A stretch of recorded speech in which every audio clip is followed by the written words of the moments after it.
Hello दोस्तों, जैसा कि हमने पिछली वीडियो में एंशिएंट हिस्ट्री को संक्षेप में समझा था, आज हम उसी सफर को आगे बढ़ा रहे हैं। इस सेशन में हम यूपीएससी और पीसीएस में पूछे गए सभी जरूरी सवालों और फैक्ट्स को एक एक लाइन में कवर करेंगे। यह तरीका रिवीजन को बहुत ही तेज और असरदार बना देता है। हमने कोशिश की है कि कोई भी ऐसा जरूरी फैक्ट न छूटे जो बार बार परीक्षाओं में आता है। तो चलिए पढ़ना शुरू करते हैं। नवपाषाण कालीन स्थल, परीक्षाओं में अक्सर पूछे जाने वाले कोल्डिहवा और मेहगरा, इलाहाबाद। यहां गोलाकार झोपड़ियों के साथ साथ हाथ से बने अपरिष्कृत मिट्टी के बर्तन और चावल का सबसे पुराना साक्ष्य मिला है।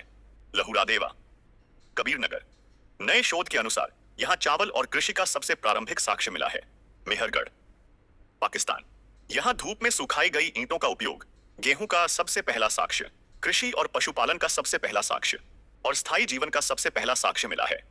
बुर्ज होम, कश्मीर। यहां कब्रों में मालिकों के साथ पालतू कुत्तों को दफनाए जाने के साक्ष्य मिले हैं और गर्तावास यानी गड्ढों वाले घर भी पाए गए हैं। गुफकराल, कश्मीर। यहां भी गर्तावास मिले हैं, साथ ही घरों में पत्थर के औजार और कब्रिस्तान भी पाए गए हैं। चिरानद, बिहार। यहां के नवपाषाण काल के लोग हड्डियों से बने औजारों और हथियारों का इस्तेमाल करते थे। संघन कल्लू, कर्नाटक। यहां मौसमी चरवाहों के शिविरों के जले हुए अवशेषों के राख के पौधे टीले मिले हैं।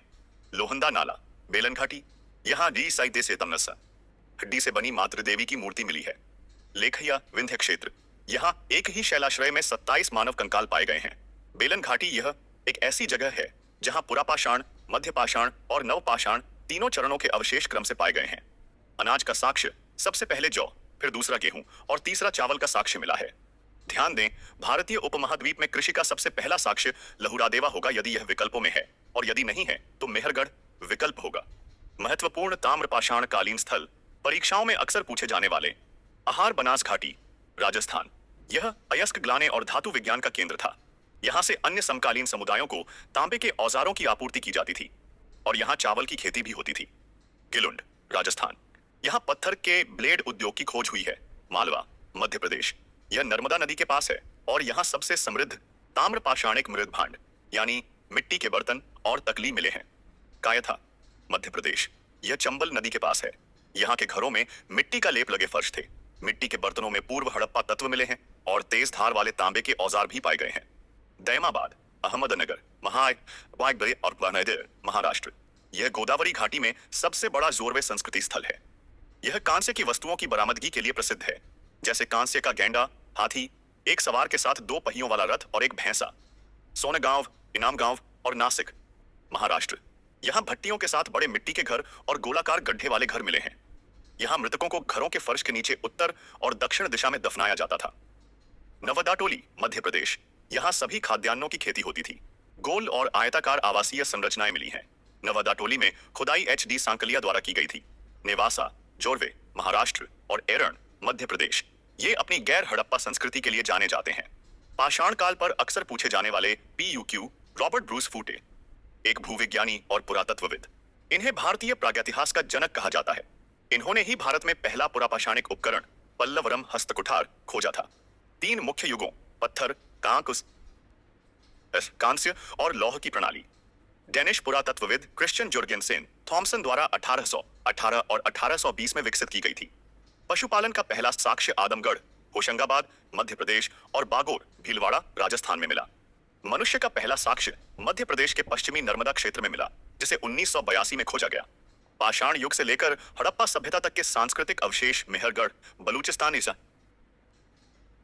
पाकिस्तान से प्राप्त हुए हैं। मांडी, मुजफ्फरनगर जिले, उत्तर प्रदेश में स्थित हड़प्पा सभ्यता का एक स्थल है।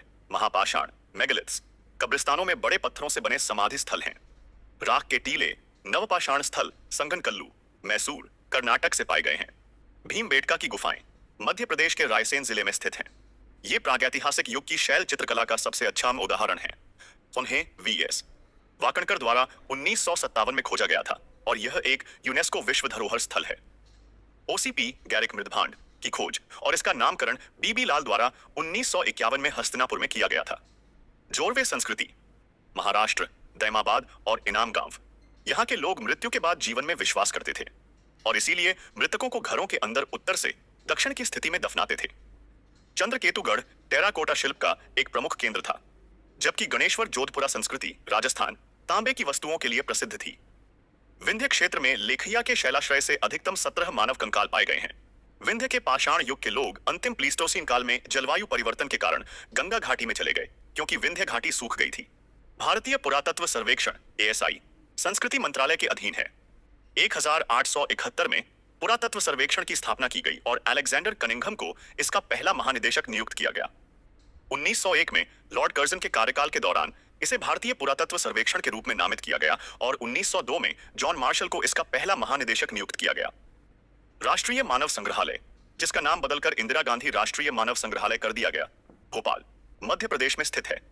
सिंधु घाटी सभ्यता IVC पर अक्सर पूछे जाने वाले PYQ हुलास और आलमगीरपुर उत्तर प्रदेश राज्य में स्थित हड़प्पा स्थल है।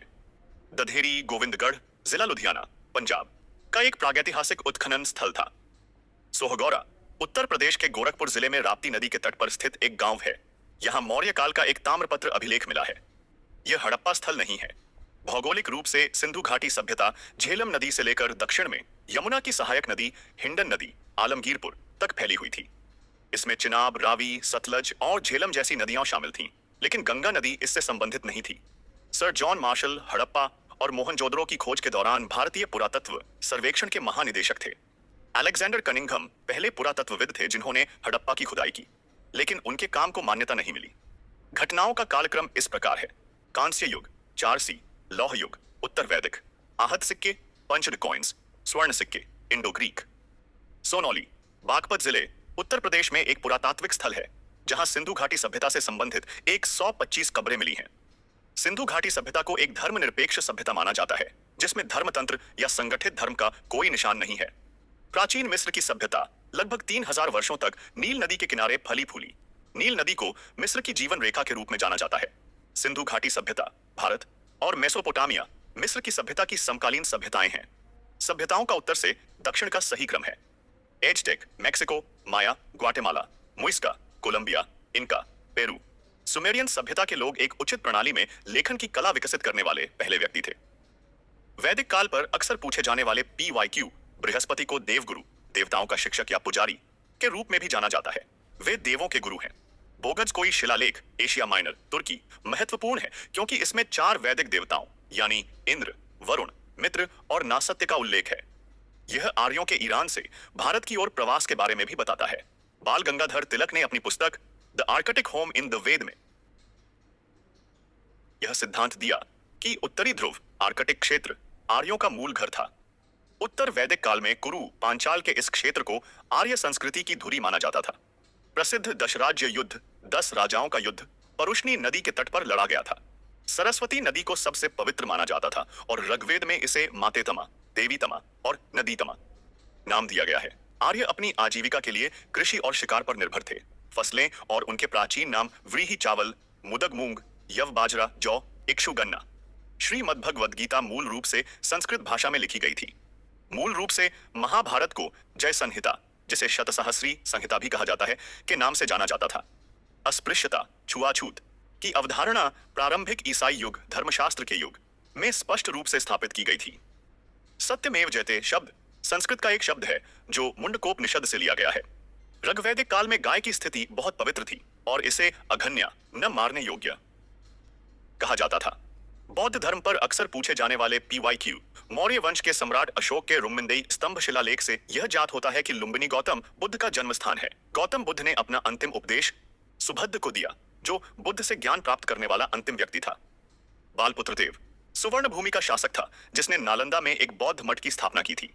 बुद्ध ने अपने जीवन के अंतिम वर्षा काल के दौरान वैशाली में निवास किया। बुद्ध ने अपने अधिकतम उपदेश कौशल की राजधानी श्रावस्ती में दिए। बुद्ध ने राजा उदयन के शासनकाल के दौरान कौशाम्बी का दौरा किया। करमापा लामा तिब्बती बौद्ध धर्म के काग्युप्पा संप्रदाय से संबंधित हैं। विश्व शांति स्तूप या वर्ल्ड पीस पैगोडा ऊंचाई 400 मीटर बिहार के राजगीर की पहाड़ियों पर स्थित है। सांची स्तूप बुद्ध के जीवन की किसी भी घटना से संबंधित नहीं है। यह मध्य प्रदेश के रायसेन जिले में स्थित है। सांची को लोकप्रिय रूप से काकनाम, काकनाय, काकनाद बोट और बोटाश्री पर्वत के नाम से जाना जाता है। भरहुत और सांची स्तूपों का निर्माण मौर्य सम्राट अशोक के शासनकाल के दौरान हुआ था। धमेक स्तूप भी अशोक के शासनकाल के दौरान बनाया गया था, जबकि अमरावती स्तूप सातवाहनों के काल में बनाया गया था। द लाइट ऑफ एशिया, जिसका उपशीर्षक द ग्रेट रेनेसिएशन है, सर एडविन अर्नोल्ड की एक पुस्तक है और यह ललित विस्तार की सामग्री पर आधारित है। बौद्ध धर्म के हीनयान और महायान संप्रदायों के बीच मौलिक अंतर बुद्ध को भगवान मानने के संबंध में है। हीनयान बुद्ध को एक महान व्यक्ति मानता है, जबकि महायान ने कनिष्क के शासनकाल में बुद्ध को भगवान के रूप में पूजना शुरू कर दिया, मूर्ति पूजा। इसलिए बौद्ध धर्म ने देश में मूर्ति पूजा की नींव रखी। सारनाथ के प्रथम उपदेश की गांधार बुद्ध प्रतिमा में धर्मचक्र मुद्रा, ध्यान मुद्रा, अभय मुद्रा और वृद्ध मुद्राएं शामिल हैं। गांधार कला कुषाण शासन, विशेषकर कनिष्क के दौरान फली फूली। कुषाण काल के दौरान मथुरा शैली में बुद्ध की बैठी और खड़ी दोनों मुद्राओं की मूर्तियां बनाई गईं। सारनाथ में गौतम बुद्ध की भूमि स्पर्श मुद्रा गुप्त काल से संबंधित है। भूमि स्पर्श मुद्रा में बुद्ध मार कामदेव के प्रलोभनों के बावजूद अपनी पवित्रता का साक्षी होने के लिए पृथ्वी का आह्वान कर रहे हैं। लोकोत्तरवादी संप्रदाय बौद्ध धर्म के महासंघिक संप्रदाय की एक शाखा थी, जबकि महासंघिकों द्वारा बुद्ध के दैवीकरण ने महायान बौद्ध धर्म को बढ़ावा दिया। हीनयान चरण का सबसे बड़ा और सबसे विकसित चट्टानों को काटकर बनाया गया चैत्य गृह पुणे में कार्ले में स्थित है। बौद्ध ग्रंथ बताते हैं कि पुष्यमित्र ने बौद्धों पर क्रूरतापूर्वक अत्याचार किया। सौत्रांतिक और सम्मितीय बौद्ध धर्म के संप्रदाय थे। तपस्या और भोग की अति से बचना बौद्ध धर्म में निषिद्ध था, जैन धर्म में नहीं। जबकि कर्मकांडों की प्रभावशीलता से इनकार, वेदों के अधिकार के प्रति उदासीनता और जानवरों को चोट न पहुंचाना दोनों धर्मों द्वारा निषिद्ध है। दोनों ने अहिंसा के मार्ग का अनुसरण किया। दोनों कर्म और पुनर्जन्म के दर्शन में विश्वास करते हैं। यद्यपि बौद्ध धर्म ने कुछ हद तक जाति व्यवस्था को स्वीकार कर लिया था, उन्होंने ब्राह्मणों के सामाजिक पद को चुनौती दी, जो उस अवधि के दौरान शीर्ष पर थे। अनात्मन या अनात्मवाद, यह सिद्धांत की आत्मा या मैं का अस्तित्व नहीं है, बौद्ध धर्म का सिद्धांत है। क्षणिकता का सिद्धांत भी बुद्ध द्वारा प्रतिपादित किया गया था। बौद्ध धर्म के विस्तार में शामिल कारण थे धर्म की सादगी, दलितों के प्रति विशेष अपील, धर्म की मिशनरी अवधारणा और क्षेत्रीय भाषा का प्रयोग। प्रारंभिक मध्यकाल में भारत में बौद्ध धर्म का पतन शुरू हो गया, क्योंकि उस समय तक बुद्ध को विष्णु के अवतारों में से एक माना जाने लगा था और इस प्रकार वे वैष्णववाद का हिस्सा बन गए। मध्यकाल में बौद्ध धर्म का वज्रयान संप्रदाय सबसे प्रमुख था। पश्चिम गोदावरी जिले में गुंटुपल्ली, आंध्र प्रदेश के प्रारंभिक चैत्य गृह और विहार चट्टानों को काटकर बनाए गए हैं, जबकि पूर्वी दक्कन के चैत्य और विहार आमतौर पर ईंटों का उपयोग करके बनाए जाते हैं। अजंता की गुफाएं वाघोरा नदी, महाराष्ट्र के औरंगाबाद जिले की वी आकार की घाटी की चट्टानी उत्तरी दीवार में हिस्सा बने हैं। अशोक ने बौद्ध धर्म का प्रचार करने के लिए अपने पुत्र महेंद्र और अपनी पुत्री संघमित्रा से युक्त एक मिशन श्रीलंका भेजा। जैन धर्म पर अक्सर पूछे जाने वाले PUQ प्रभासगिरी, जो छठे जैन तीर्थंकर पद्मप्रभ से संबंधित है। कौशाम्बी उत्तर प्रदेश में स्थित एक जैन तीर्थ स्थल है। जैन दर्शन यह मानता है कि दुनिया सार्वभौमिक कानून द्वारा बनाई और बनाए रखी जाती है। यह दुनिया के अंतिम विनाश की अवधारणा पर विश्वास नहीं करता है, अर्थात ब्रह्मांड किसी भी समय शुरू और समाप्त नहीं हुआ। यापनीय जैन धर्म का एक संप्रदाय था जो दिगंबरों से उत्पन्न माना जाता है। श्वेतांबरों का साहित्य प्राकृत के एक प्रकार अर्धमागधी में लिखा गया है। इसके कुछ उदाहरण हैं 12 अंग, 12 उपांग, 10 परिकर्ण, 4 मलसूत्र और 2 सूत्र ग्रंथ। आचार अंग सूत्र, सूत्र कृतांग और बृहत कल्प सूत्र जैन साहित्य हैं, जबकि थेरीगाथा बौद्ध साहित्य है। समाधि मरण, सल्लेखना, संन्यास मरण जैन नैतिक आचार संहिता द्वारा निर्धारित अंतिम व्रत है। यद्यपि दक्षिण भारत के इक्ष्वाकु एक वैदिक धर्म का पालन करते थे, लेकिन उन्होंने बौद्ध धर्म का भी समर्थन किया। बराबर और नागार्जुनी की पहाड़ियों को काटकर आजीविका अनुयायियों के लिए निवास बनाए गए थे। अशोक काल के दौरान सुदामा की गुफाएं और कर्ण चौपड़ बराबर शौआय गया की गुफाओं में सर्वप्रसिद्ध थे। ये चट्टानों को काटकर बनाई गई गुफाएं मौर्य काल से संबंधित हैं। कौशाम्बी जैनियों और बौद्धों दोनों का प्रसिद्ध तीर्थ स्थल है। तवांग मठ भारत का सबसे बड़ा मठ है। खजुराहो समूह के स्मारकों का निर्माण राजपूत चंदेल राजवंश के शासन के दौरान किया गया था। होयसलेश्वर मंदिर हिंदू भगवान शिव को समर्पित है। श्रवण बेलगोला में गोमटेश्वर बाहुबली की मूर्ति चामुंडराय द्वारा बनवाई गई थी। महामस्तकाभिषेक, जो एक महान धार्मिक आयोजन है, भगवान बाहुबली से जुड़ा है। महाजनपद और 6ठी शताब्दी ईसा पूर्व का राजनीतिक इतिहास पर अक्सर पूछे जाने वाले PYQ मगध शासन के दौरान आहत सिक्के, पंच मार्केट कॉइन्स या निगम सिक्के चांदी के बने होते थे, जो पहले व्यापारियों द्वारा और बाद में राज्य द्वारा जारी किए गए। प्रद्योत अवंती का राजा था, उदयन वत्स महाजनपद का राजा, प्रसेनजित कोसल का और अजातशत्रु मगध का राजा था। कोसल शासक महेंद्र का नाम समुद्रगुप्त के प्रयाग प्रशस्ति पर उल्लेखित है। 16 महाजनपदों में से 8 आधुनिक उत्तर प्रदेश में मौजूद थे। ये हैं कुरु, पांचाल, शूरसेन, वत्स, कौशल, मल्ल, काशी और चेदी। प्राचीन शहर जिनका उल्लेख महाभारत और महाभाष्य में है वे हैं मध्यमिका, नगरी और विराटनगर। उदयन वासवदत्ता की कथा उज्जैन से संबंधित है। यह वत्स राजा उदयन और अवंती राजा प्रद्योत की पुत्री वासवदत्ता की प्रेम कहानी स्वप्न वासवदत्तम है। वैशाली के लिच्छवियों ने दुनिया के पहले गणतंत्र की स्थापना की। वैशाली को सुत्तनिपात में मगधमपुरम कहा गया है। पुराणों के अनुसार मगध पर शासन करने वाला पहला राजवंश बृहद्रथ था। पाणिनि के अष्टाध्यायी में 22 महाजनपदों का उल्लेख है, जिनमें 3 सबसे महत्वपूर्ण प्रांत मगध, अश्मग और कंबोज थे। उत्तरी पांचाल की राजधानी अहिच्छत्र थी और कांपिल्य दक्षिणी पांचाल की राजधानी थी। हस्तिनापुर और इंद्रप्रस्थ कुरु की राजधानी थे, जबकि मथुरा शूरसेन की राजधानी थी। अलेक्जेंडर कनिंघम ने 1861 में उत्तर प्रदेश में गोंडा के पास स्थित सहेत महेत जादिन, आज का श्रावस्ती, में प्राचीन श्रावस्ती की पहचान की थी। श्रावस्ती का विन्यास अर्धचंद्राकार था। मगध के शासक अजातशत्रु ने हर्यंक वंश के संस्थापक अपने पिता बिंबिसार की हत्या कर दी और सिंहासन पर बैठा। बाद में उसके पुत्र उदयन ने उसकी हत्या कर दी। मत्स्य पुराण के अनुसार मगध के राजा शिशुनाग ने नंदीवर्धन को हराकर अवंती मालवा को अपने साम्राज्य में मिला लिया। मगध पर शासन करने वाले राजवंशों का क्रम इस प्रकार है: हर्यंक वंश, शिशुनाग वंश, नंद वंश, मौर्य वंश, शुंग वंश। महात्मा बुद्ध के समय के प्रसिद्ध चिकित्सक जीवक बिंबिसार के दरबार से जुड़े थे। कालपी नगर उत्तर प्रदेश के जालौन जिले में यमुना नदी के तट पर स्थित है।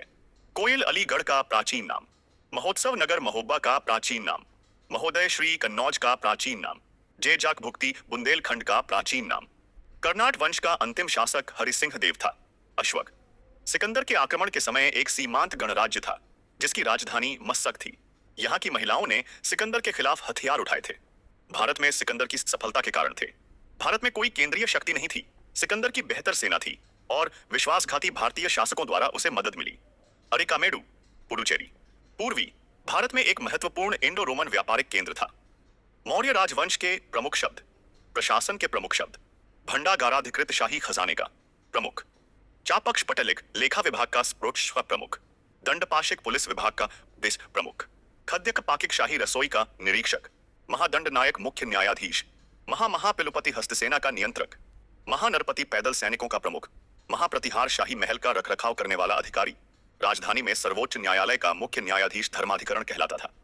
महासंधि विग्रहक युद्ध के बाद सुलह के लिए एक अधिकारी, महास्वपति घुड़सवार सेना का नियंत्रक, मानबलाधिकृत प्रधान सेनापति, रणभांडागारिक सभी केंद्रीय विभागों का निरीक्षक, रज्जुक मौर्य प्रशासन में एक अधिकारी, सार्थवाह व्यापारियों का काफिला, युक्त राजस्व एकत्र करने के लिए जिला अधिकारी, प्रादेशिक मंडल डिवीजन नीरी का शीर्ष अधिकारी, सीताध्यक्ष भू राजस्व एकत्र करना, एग्रोनोमोई राजस्व एकत्र करना, सिंचाई सुविधाओं की निगरानी करना और सड़क निर्माण की देखभाल करना, पौतवाध्यक्ष बाट और माप का प्रभारी, विभिन्न प्रकार के कर, भाग भू राजस्व 1/6 हिस्सा, बलि अतिरिक्त कर, चोर रज्जू चोर की तलाश के लिए बेकाय सूला जाने वाला कर, प्रणय आपातकालीन कर, पिंड कर पूरे गांव से वार्षिक रूप से वसूला जाता था, शुल्क सीमा शुल्क, विष्टि बेगार यानी जबरन श्रम, हिरण्य संभवतः सोने में चुकाया जाने वाला कर, उदय भागकल सिंचाई कर, सीता राजकीय भूमि से प्राप्त होने वाला राजस्व, मौर्य साम्राज्य पर अक्सर पूछे जाने वाले PUQ। एक यूनानी लेखक जस्टिन ने सैंड्रोकोट्टोस, चंद्रगुप्त और सिकंदर महान की मुलाकात का वर्णन किया है। सप्तांग सिद्धांत के अनुसार मित्र राज्य का 7वां अंग है। मौर्य काल के पुरातात्विक अवशेष पटना के पास बुलंदीबाग और कुम्भलहार में खोजे गए हैं। मौर्य प्रांतीय गवर्नर पुष्यगुप्त द्वारा सिंचाई बांध के निर्माण का वर्णन रुद्रदामन के जूनागढ़ शिलालेख से मिला है। कर्दमक शासकों के सिक्के 2 धातुओं चांदी और तांबे के बने होते थे। अशोक ने बिंदुसार के शासनकाल के दौरान अवंती को जीतकर मौर्य साम्राज्य में मिला लिया था। प्रमुख शिलालेख 2 में दक्षिण भारत के पांड्य, सत्यपुत्र, केरलपुत्र और ताम्रपर्णी राज्यों की उपस्थिति का वर्णन है।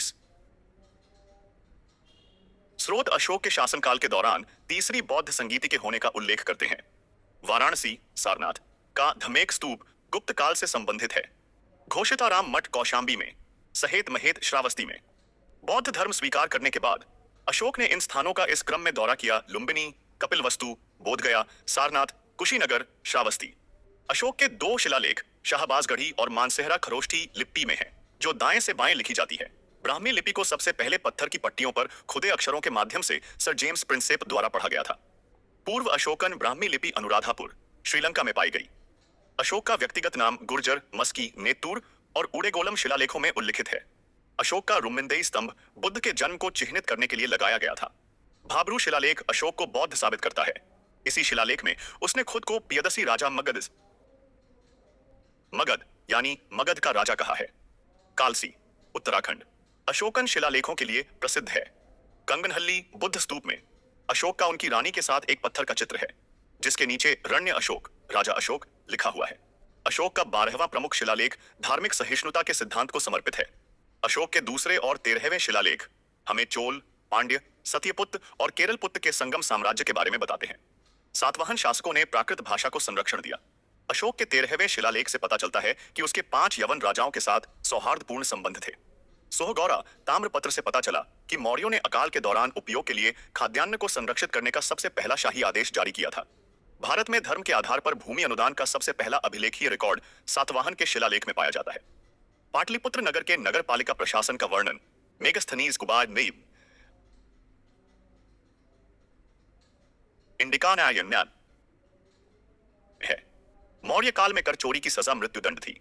मेगस्थनीज ने मौर्य समाज को 7 श्रेणियों में विभाजित किया: दार्शनिक, किसान, चरवाहे, कारीगर, सैनिक, निरीक्षक और मूल्यांकनकर्ता।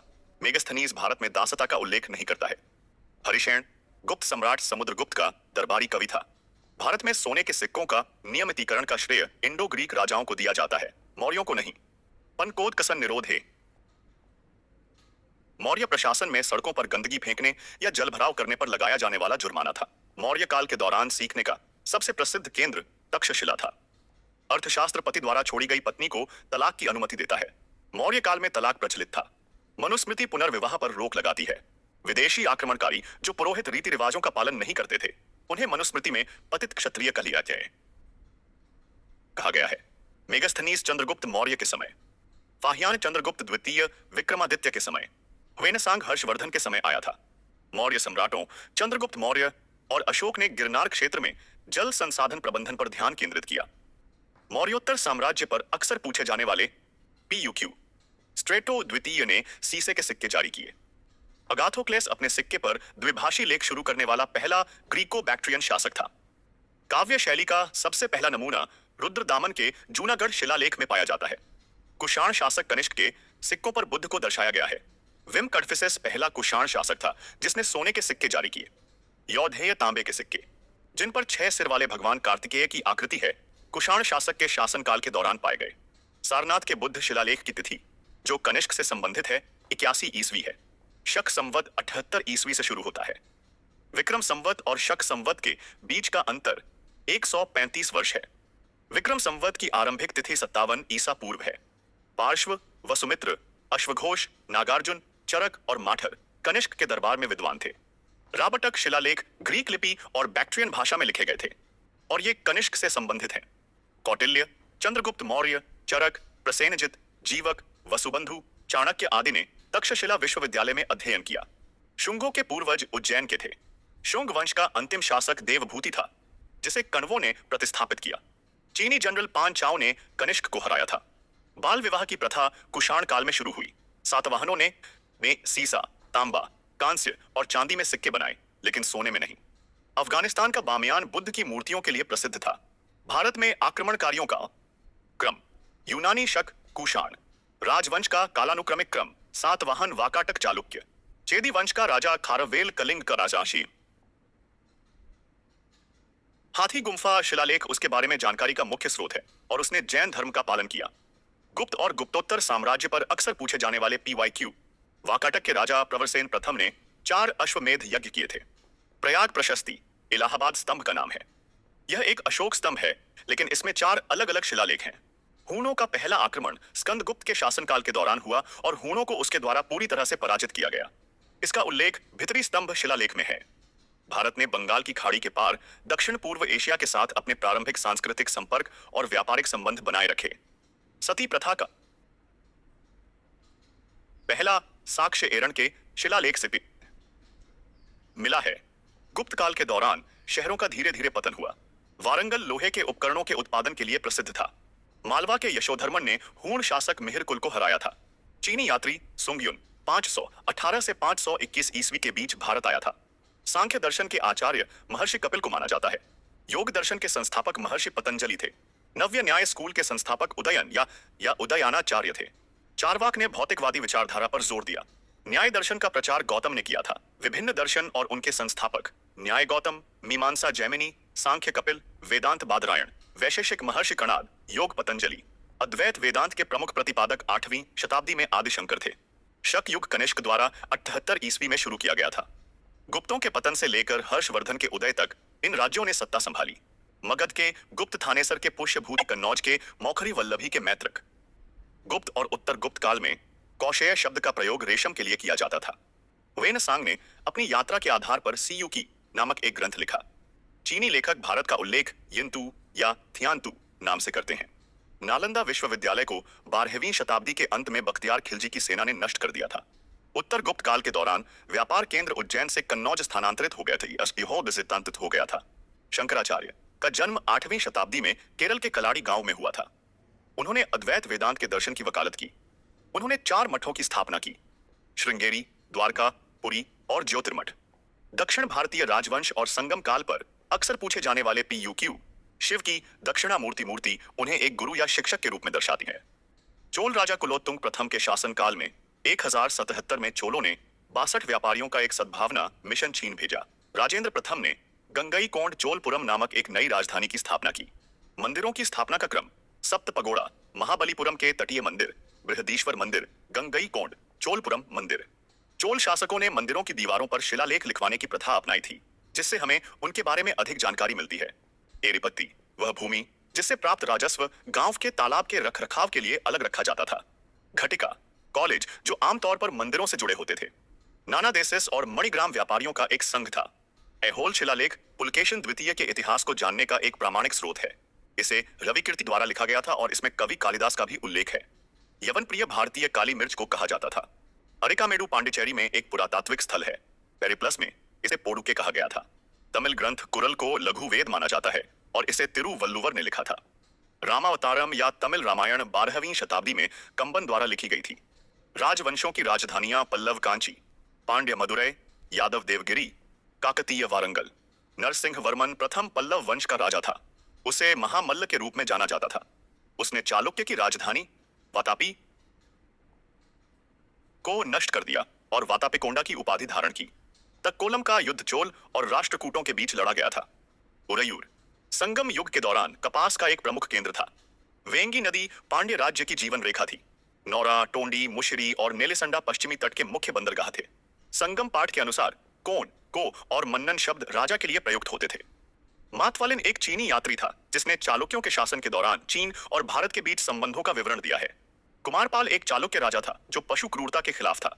कदम्ब शासकों की राजधानी वनवासी थी और इस वंश की स्थापना मयूर शर्मन ने की थी। मीनाक्षी मंदिर मदुरै में स्थित है जो पांड्यों की राजधानी थी।